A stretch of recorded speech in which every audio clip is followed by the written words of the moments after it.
ces physiques que vous voyez ultra secs toute l'année, chez une femme, ce n'est pas forcément possible tout en restant en bonne santé. Et ça, c'est un des éléments fondamentaux que je souhaite partager aujourd'hui, c'est que être mince, c'est différent d'être en bonne santé. On peut être mince et en bonne santé, mais pour un certain nombre de femmes, il faudra un pourcentage de graisse un petit peu supérieur. Il faudra accepter un poids de forme qui implique quelques formes pour être en bonne santé.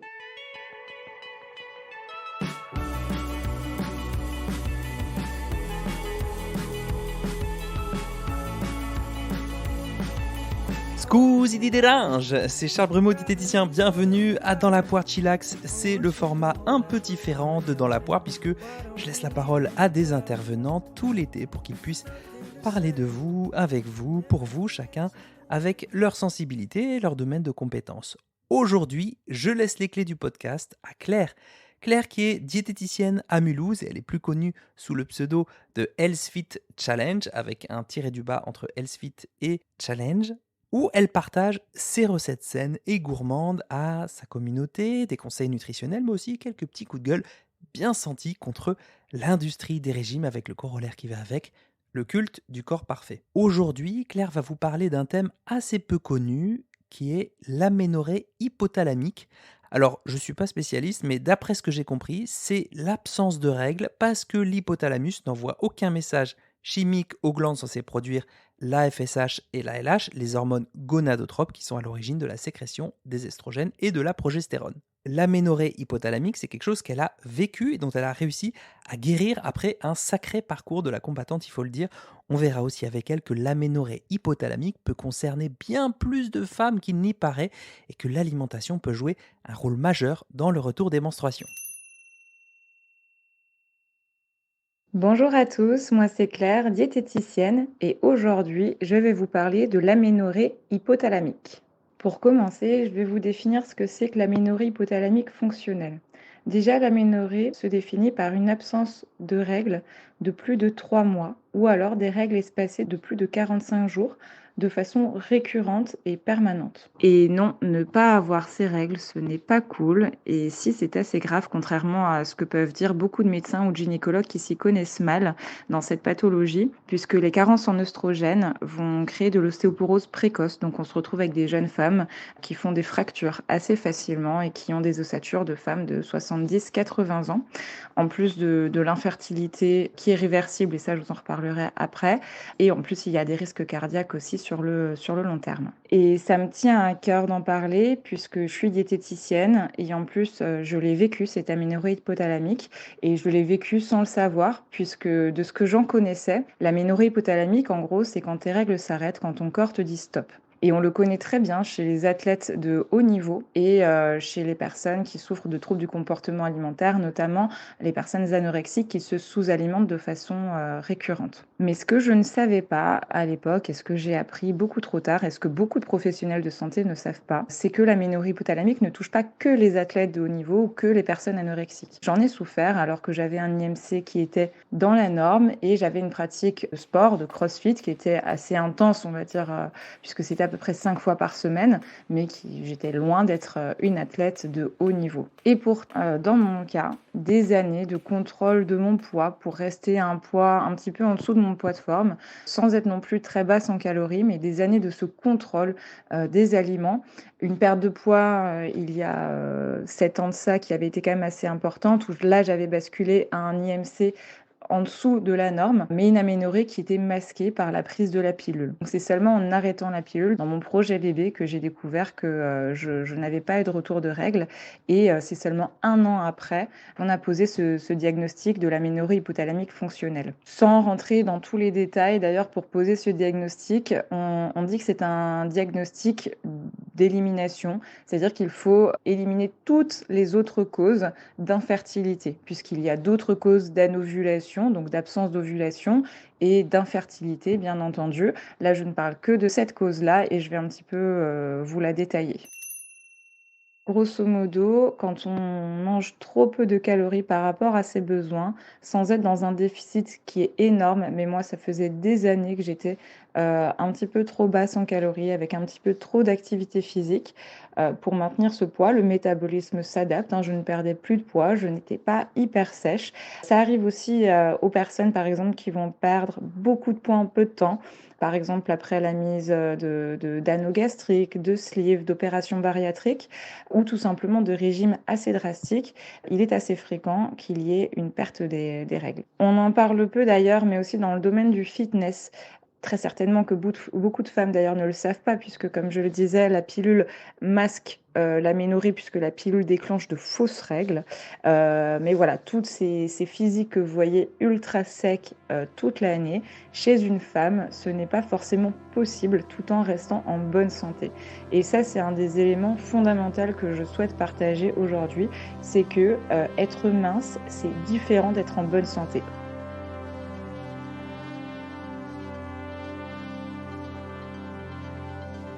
On peut être mince et en bonne santé, mais pour un certain nombre de femmes, il faudra un pourcentage de graisse un petit peu supérieur. Il faudra accepter un poids de forme qui implique quelques formes pour être en bonne santé.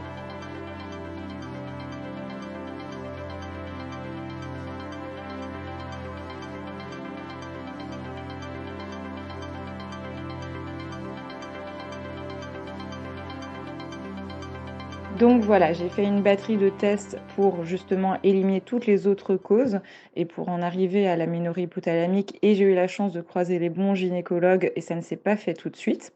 Au passage, j'en profite aussi, pour, rappeler que l'aménorrhée hypothalamique est très, très souvent confondue avec un SOPK puisqu'à l'échographie, le profil est sensiblement le même.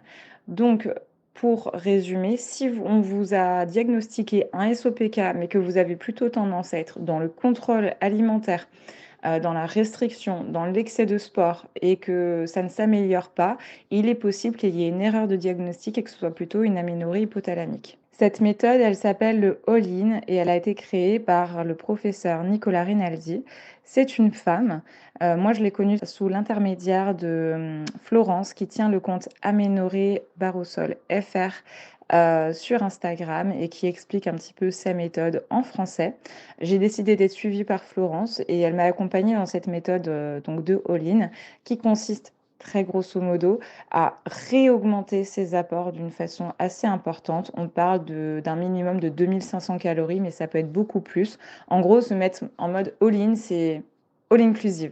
On y va, on mange vraiment à sa faim, au-delà de sa faim, on mange suffisamment. On peut faire du coup plusieurs repas, plusieurs collations pour réaugmenter ses apports et arriver à ces au moins 2500 calories, ce qui, cela dit, hein, n'est pas si difficile à faire.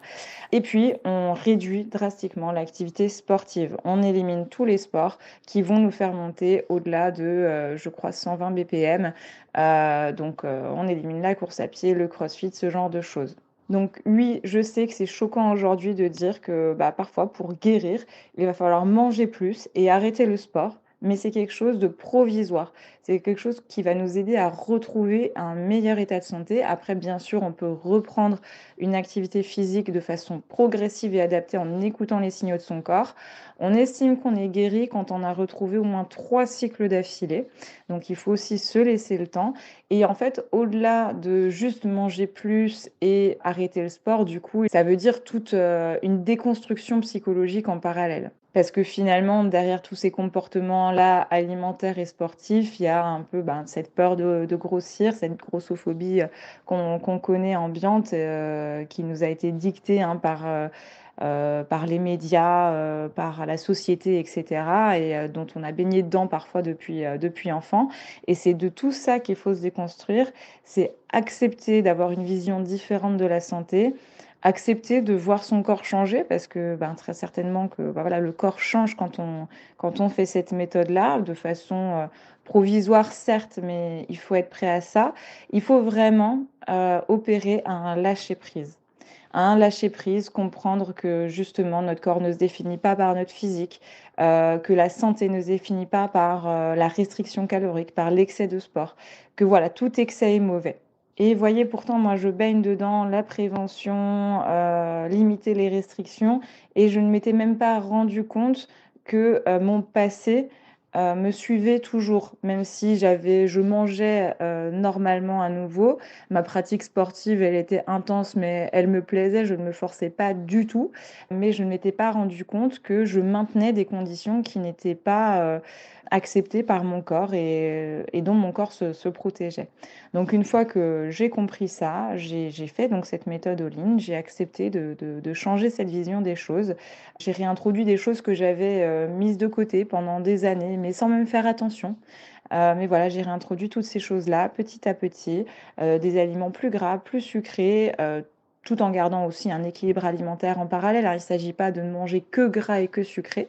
Donc voilà, pour ma part, suite à ces changements, ce all-in que j'ai pratiqué et à l'aide d'une pompe qui s'appelle la pompe AGNRH, si vous avez des questions, je vous laisserai venir me contacter sur mon compte Instagram Healthy Challenge en message privé pour ne pas le détailler ici. Mais voilà, j'ai réussi à tomber enceinte assez rapidement suite à tout ça. J'ai eu ma petite fille, mon petit bonheur, en septembre 2021 et j'ai retrouvé mes règles 6 mois après mon accouchement, puisque j'ai encore allaité quelques mois et j'ai retrouvé un cycle régulier. Mais voilà, j'ai gardé des habitudes de mon all-in, je ne suis plus autant dans la restriction, j'ai accepté un poids de forme un petit peu plus haut, j'ai repris le sport d'une manière un petit peu plus douce, j'attends encore avant de reprendre le CrossFit et voilà, pour le moment, j'ai trouvé un équilibre qui me ressemble, qui me correspond et voilà, plus de bienveillance, plus d'acceptation et c'est très bien aussi comme ça. J'espère que ce rappel, aura fait écho en vous, que cette histoire, en aidera certaines. Je sais que j'ai déjà aidé beaucoup de monde et en déliant les langues par rapport à ce sujet, parce que je pense que c'est important, c'est encore beaucoup trop peu connu en France et ailleurs. Merci Charles pour cette invitation dans ton podcast. Profitez tous bien de votre vie, mangez, vivez, bougez, kiffez. N'en faites pas trop. Prenez soin de vous. Je vous fais des gros bisous. À bientôt.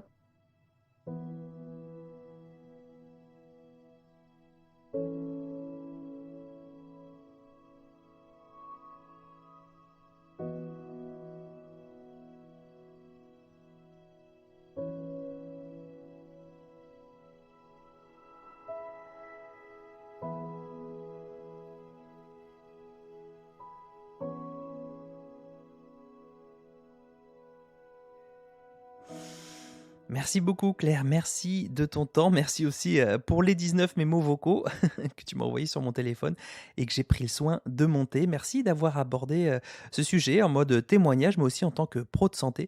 Je t'avoue que c'est quelque chose auquel j'étais assez peu sensibilisé, notamment sur le lien avec le diagnostic du SOPK, le syndrome des ovaires polykystiques. Ce dont tu nous parles, en fait, c'est aussi une histoire d'homéostasie, de l'ensemble des paramètres qui font que le corps est en état d'équilibre et qu'il peut accomplir ses fonctions de manière optimale. Or, dans la quête de perfection, ou plutôt dans la quête du corps parfait, tu rappelles bien que pour certaines femmes, eh bien oui, un corps trop mince, un contrôle trop excessif sur l'alimentation perturbe l'homéostasie, l'équilibre, et ne permet pas d'accomplir ses fonctions de base, en l'occurrence celle des menstruations. Super intéressant comme thème, j'espère que ce message sera diffusé largement, hein. N'hésitez vraiment pas à le partager parce que là encore, l'alimentation, hein, l'hygiène de vie joue un rôle majeur dans l'aspect préventif et curatif. Tu rappelles aussi que c'est pas parce que tu as remangé des choses plus grasses et sucrées pendant un temps que tu as cessé de prendre soin de toi en mode bon allez on se lâche totalement sur les calories, hop let's go, mange n'importe quoi, etc. Bien au contraire. En tout cas bravo d'en avoir parlé parce qu'on pense qu'en tant que diététicien, diététicienne, on sait tout sur les aliments à privilégier, la perte de poids, la performance sportive, la santé, la longévité. Alors qu'en fait, on est comme tout le monde, on peut aussi, à titre personnel, se prendre les pieds dans le tapis, zapper quelques aliments par-ci par-là et passer par des phases de contrôle qui déstabilisent le corps.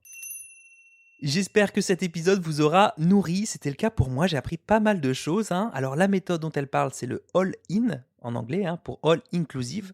Le compte Instagram dont elle parle, c'est celui de Florence Gillet. Je vous mettrai le lien cliquable directement dans la description du podcast. Je vous recommande de suivre bien sûr Claire sur @healthfit-challenge sur Instagram parce que si vous n'avez pas d'aménorrhée hypothalamique, je suis sûr que vous aimez les recettes gourmandes. Si c'est dans la poire chillax, ça semait une petite graine en vous, une petite graine des possibles, dites-le moi en commentaire sur Apple Podcast ou sur Spotify. Ça fait vraiment la différence concernant le référencement du podcast. Alors si vous aimez ce podcast, en gros, faut voter pour lui, quoi. Vous pouvez aussi me le dire sur Instagram ou alors sur TikTok, @le TikTok Nutri. tout attaché, arrobase le TikTok Nutri. C'est le dernier réseau social que je viens d'investir et avec un contenu un tout petit peu différent de ce que vous connaissez déjà. Je vous souhaite un bel appétit de vivre et à très vite pour un nouvel épisode de Dans la poire de Chillax.